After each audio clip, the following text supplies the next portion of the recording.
vous souvenez de Justin Timberlake dans le film The Social Network? Il y joue le rôle de Sean Parker, le créateur de l'ancêtre de Spotify et entrepreneur au grand flair puisqu'il a été le premier président de Facebook. Et vous allez voir qu'il cachait des choses. Sean est né le 3 décembre 1979 à Herndon en Virginie et dès son plus jeune âge, il va baigner dans un univers propice à développer son appétence pour les technologies. Il apprend à programmer sur une Atari 800 à seulement 7 ans avec son père Bruce Parker qui bosse pour le gouvernement américain en tant que scientifique et océanographe. Et il a un nom de super-héros le mec. Rapidement, son goût pour la tech va se transformer en passion pour la programmation mais aussi pour le piratage informatique. Et Sean, il voit les choses en grand. À seulement 15 ans, il parvient à hacker plusieurs réseaux dont des réseaux gouvernementaux américains. Un soir, alors qu'il est en plein hacking, son père vient lui retirer son clavier de PC comme sanction pour des mauvais résultats scolaires. Le problème, c'est que Parker n'a pas le temps de se déconnecter du réseau qu'il était en train de forcer. Et il se trouve que ce réseau, c'était pas n'importe lequel, c'était celui d'une entreprise du Fortune 500, un classement des 500 plus grosses entreprises américaines selon leur chiffre d'affaires. Et cette entreprise, il a jamais voulu dire laquelle c'était. Le FBI parvient à remonter à lui grâce à son adresse IP,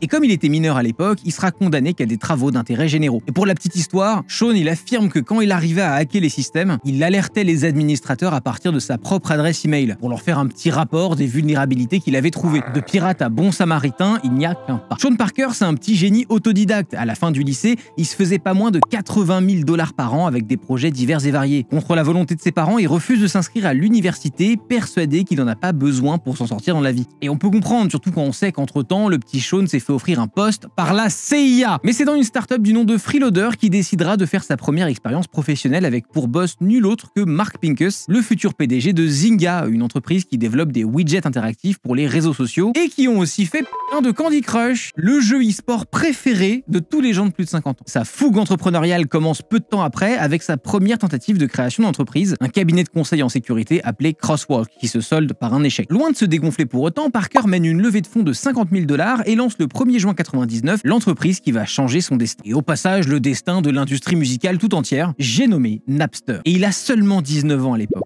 19 ans. Alors ok, il est pas tout seul, il monte son petit business avec son pote Sean Fanning, mais on parle quand même de deux mecs de 18 et 19 ans. Et donc Napster, qu'est-ce que c'est? En quelques mots, il s'agit d'un service gratuit de partage de fichiers, principalement musicaux. L'ancêtre d'iTunes ou de Spotify en version illégale, disons. Et à l'époque, c'est une véritable bombe dans le secteur. Le service va complètement révolutionner l'industrie de la musique, mais aussi ses modes de consommation. Et c'est marrant, exactement comme le sponsor de cette vidéo. NordVPN, c'est leader dans son domaine avec sa solution de VPN qui vous accompagne pour les vacances. Avec NordVPN, vous pouvez faire des économies sur vos locations d'hôtels et de voitures en vous téléportant n'importe où dans le monde et en comparant les prix. Ça vous protège aussi des cookies de tracking qui font augmenter les prix quand vous faites plusieurs recherches de voyage sur un même site. Et pour les contenus, à titre perso, je vais vous faire une confidence. Je suis un très gros joueur de Wild Rift, la version mobile de League of Legends. Sauf que je voyage énormément aux États-Unis et que mon compte européen me permet pas de jouer quand je voyage. Du coup, ça va faire littéralement 2 ans que j'utilise NordVPN pour quand même jouer à LoL sur mon téléphone depuis une IP française, parfaitement sans lag. Et évidemment, par la même logique, le service est aussi très utile si vous voyagez dans un pays où Internet est restreint. Je pense notamment à mon père qui est souvent en Turquie et où sans VPN là-bas, pour accéder notamment à YouTube, c'est parfois très chiant. N'hésitez pas à aller tester NordVPN avec mon lien en description et merci encore à NordVPN pour leur soutien. Pour mettre en place son service, Sean va utiliser le système qu'on appelle du peer-to-peer. Le principe, c'est qu'un utilisateur va mettre à disposition tout ou partie de ses ressources à tous les autres utilisateurs du réseau. Peut-être que certains d'entre vous utilisent des torrents, et bah voilà, c'est un exemple de protocole peer-to-peer. Et c'est ce protocole qui va permettre l'hébergement et le partage de contenu sans aucun contrôle. Et c'est là bien sûr que le problème de la légalité va se poser. Dans le cas de Napster, vous l'aurez compris, le peer-to-peer est utilisé pour partager des contenus MP3 et pour les télécharger gratuitement, donc illégalement. Les utilisateurs comprennent vite que Napster c'est une véritable mine d'or pour qui souhaite garnir sa petite bibliothèque musicale gratuitement. L'engouement pour la plateforme se fait pas attendre, il commence dans les universités où le débit du réseau permet de télécharger assez rapidement, avec un tel succès que certains réseaux universitaires se trouvent complètement saturés, avant que le réseau se répande au-delà des campus. Et on parle pas de quelques milliers de personnes, hein, non. Toutes les 5 à 6 semaines, le nombre d'utilisateurs double. En un an, c'est 50 millions d'utilisateurs qui affluent sur le service. On parle même d'un pic entre 70 et 80 millions d'utilisateurs mensuels à l'apogée du service en février 2001 et de près de 2 milliards de transferts de fichiers par mois pour une valeur nette estimée entre 60 et 80 millions de $. Autant vous dire que pour la discrétion, On repassera. Mais le succès de Napster va aussi causer sa perte. Pendant que le nombre de ses utilisateurs explose, les soucis juridiques affluent. Le scandale causé par les différentes actions juridiques menées fait d'ailleurs une pub du tonnerre au site. 7 mois après son lancement en décembre 99, donc, une première plainte est déposée contre Napster par le label de musique A&M Records et 18 maisons de disques pour violation de droits d'auteur. Mais c'est le 13 mars 2000 que la chute de Napster va être précipitée. À cette date, l'affaire Metallica versus Napster Inc. éclate après le dépôt de plainte du célèbre groupe de heavy metal devant le tribunal du District Nord de Californie. C'est la première fois qu'une affaire impliquant un artiste et une société de logiciels de partage de fichiers peer-to-peer est portée devant la justice. Metallica va accuser les fondateurs de Napster de violation de droits d'auteur et le cas de Parker est vraiment compliqué à défendre. Napster hijacked our music without asking. Our catalog of music simply became available for free downloads on the Napster system. Lars Ulrich, le batteur et cofondateur de Metallica, expliquera devant la justice le 11 juillet 2000 que c'est en entendant la démo de la chanson I Disappear passée à la radio qu'il a réalisé que le morceau avait fuité. Il s'agissait d'une chanson présente dans la bande originale du film Mission Impossible 2 et donc pas disponible au grand public. 5 ou 6 versions de cette démo passées sur les ondes alors même que la chanson n'était pas finalisée. Le groupe retrace alors la fuite jusqu'à un fichier partagé dans Napster. Et ils vont découvrir le poteau rose, l'intégralité de leur discographie est disponible gratuitement et accessible en téléchargement depuis le site. Discographie qui est évidemment protégée par droit d'auteur. Autant vous dire que nos 4 métalleux n'étaient pas vraiment ravis et que quand un groupe qui pèse autant en a après vous, c'est pas de bon augure. Dans son discours devant le tribunal, Ulrich défend la création musicale et ses acteurs et insiste sur le fait que télécharger gratuitement de la musique l'équivaut à priver de salaire les musiciens, mais aussi tous les corps de métier qui bossent sur les albums. C'est un argument qu'on entend encore de manière récurrente aujourd'hui, notamment en ce qui concerne le téléchargement de films. Argument qui est peu valable selon les pirates parce que seuls les artistes et les producteurs sont rémunérés par royalties. Pour les autres, il s'agit d'un salaire fixe calculé en fonction du temps de travail fourni pendant la production de l'œuvre. Les pirates dénoncent donc le gavage des producteurs et considèrent que leurs actions permettent d'offrir l'accès à la culture pour tous. Napster va être condamné à verser 10 millions de dollars de dommages et intérêts aux membres de Metallica, soit 100 000 dollars par chanson volée, et l'affaire s'arrête là. C'est faux! Metallica, ils vont tout faire pour faire en sorte de faire interdire le partage de leurs fichiers musicaux, mais aussi de faire identifier les utilisateurs responsables du partage de leur musique, ce qui va entraîner le bannissement de plus de 300 000 utilisateurs de Napster. Bon, c'est autant un coup de poing sur la table qu'un coup d'épée dans l'eau, puisque rien n'empêchait ces utilisateurs de revenir sur le site sur un pseudo différent. Et d'ailleurs, le nombre d'utilisateurs ne cesse de grimper entre-temps. Mais ça a quand même vachement marqué le coup, parce que le tribunal ordonne à Napster de supprimer tous les morceaux de Metallica protégés par droit d'auteur dans les 72 heures, sans quoi le site serait condamné à fermer. Et surtout, ce procès nous a offert quelque chose d'absolument incroyable, c'est-à-dire cette publicité anti-piratage avec Lars Ulrich, le batteur et cofondateur de Metallica, qui s'engueule avec un ado qui voulait télécharger sa musique.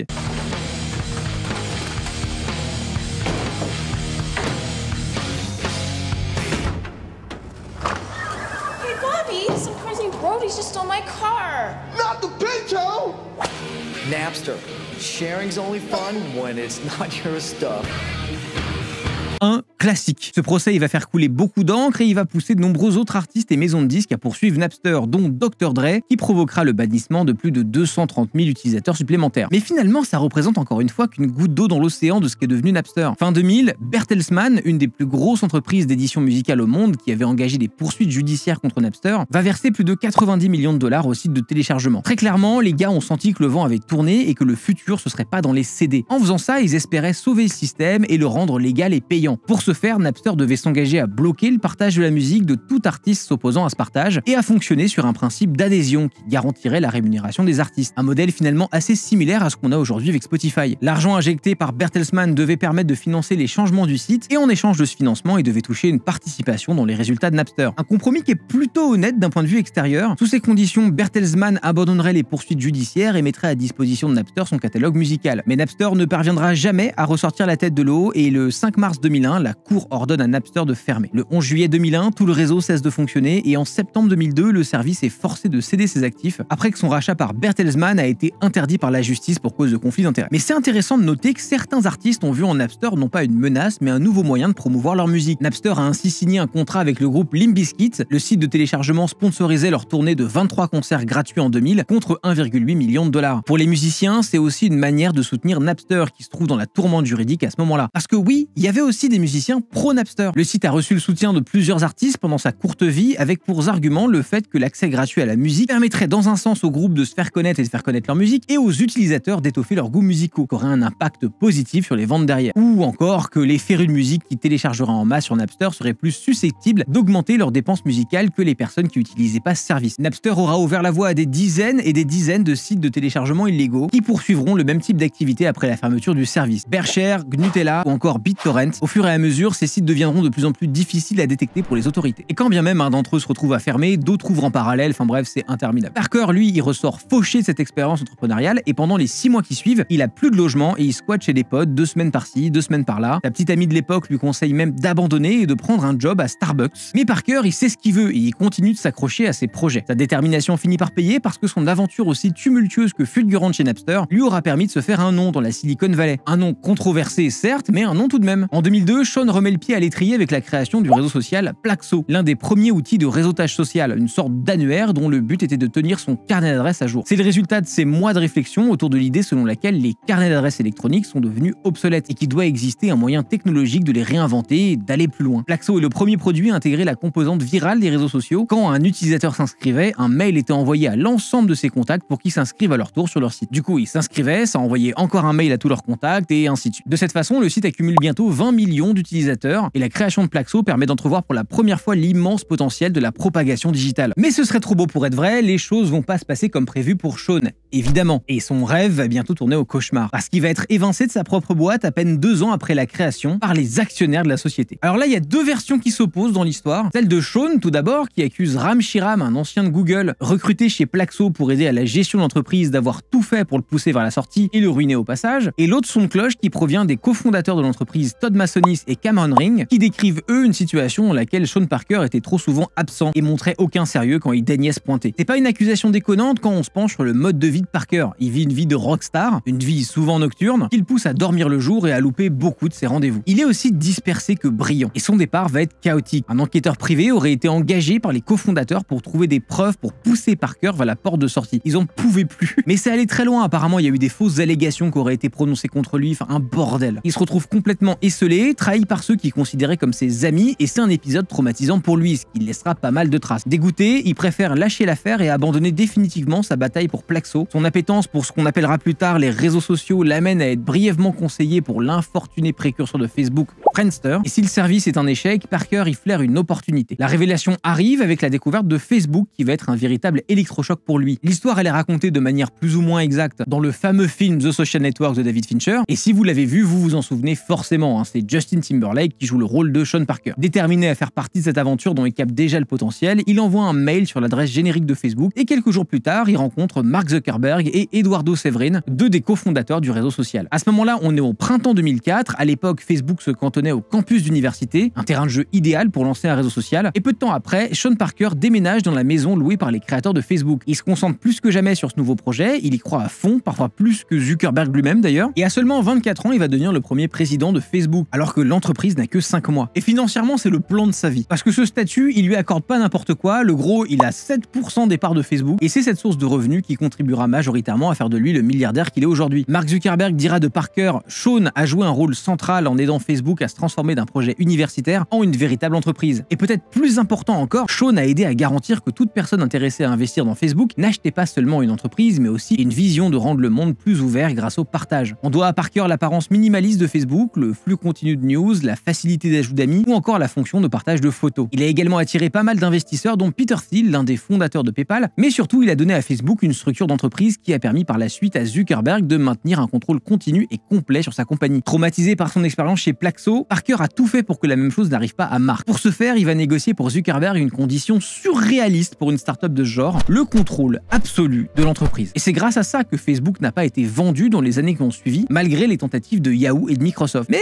vous commencez peut-être à le comprendre, les success stories chez Sean Parker, elles sont fulgurantes, mais elles sont aussi de courte durée. L'aventure Facebook va donc s'arrêter brusquement pour lui en 2005, lorsqu'il se retrouve mêlé à une sombre histoire de détention de cocaïne dans sa maison de vacances. Alors il va ni être inculpé, ni être arrêté, mais le scandale va suffire à le mettre sur un siège éjectable. Certaines versions mettent en avant le fait que cette histoire de cocaïne, c'est qu'un prétexte pour faire virer Parker. Lui, il affirme avoir démissionné pour le bien de la société en tout cas. Toujours est-il que son départ, plus ou moins volontaire, a créé une scission entre les fondateurs et les investisseurs de Facebook. En réalité, Parker Parker va continuer d'être impliqué dans l'évolution de Facebook et Thiel dira même que finalement, Parker n'a jamais vraiment quitté Facebook. Il va continuer de conseiller Mark Zuckerberg après son départ. En 2006, il poursuit sa route et devient directeur associé du Founders Fund, un fonds de capital risque centré sur les entreprises naissantes fondé par Peter Thiel. Mais Parker, il est encore hanté par le spectre de Napster. C'est un peu son œuvre inachevée. L'idée de parvenir à partager de la musique à grande échelle tout en payant les musiciens pour ne pas réitérer ses erreurs lui trotte dans la tête. Un ami lui avait parlé quelque temps auparavant d'un site de partage de musique suédois appelé Spotify qui proposait de la musique gratuitement et de façon illimitée. Donc là, Sean, il va en savoir plus tout de suite. En 2009, il va donc écrire au fondateur de Spotify, Daniel Ek, et la vision avant-gardiste de Parker n'échappe pas à Ek. Ils échangent de nombreux mails, Parker finit par intégrer Spotify et il investit 15 millions de dollars. Il va siéger au conseil d'administration jusqu'en 2017 et mettre en place un partenariat entre Facebook et Spotify. Il est persuadé que pour que la musique continue de se développer aujourd'hui, il faut qu'elle devienne virale et donc qu'on puisse l'écouter et la partager en masse. Établir un lien entre Facebook et Spotify est pour lui le levier de partage idéal pour la plateforme. En 2010, il rencontre Alexandra Lenas, sa future fiancée. Elle est auteure, compositrice et interprète. Et pour la petite histoire, ils se sont mariés en 2013 à Big Sur dans un décor sur le thème du Seigneur des Anneaux. Alors ça peut sembler bizarre dit comme ça, hein, on dirait une idée sortie tout droit du cerveau malade de gens qui ont des murs de collection de Funko Pop.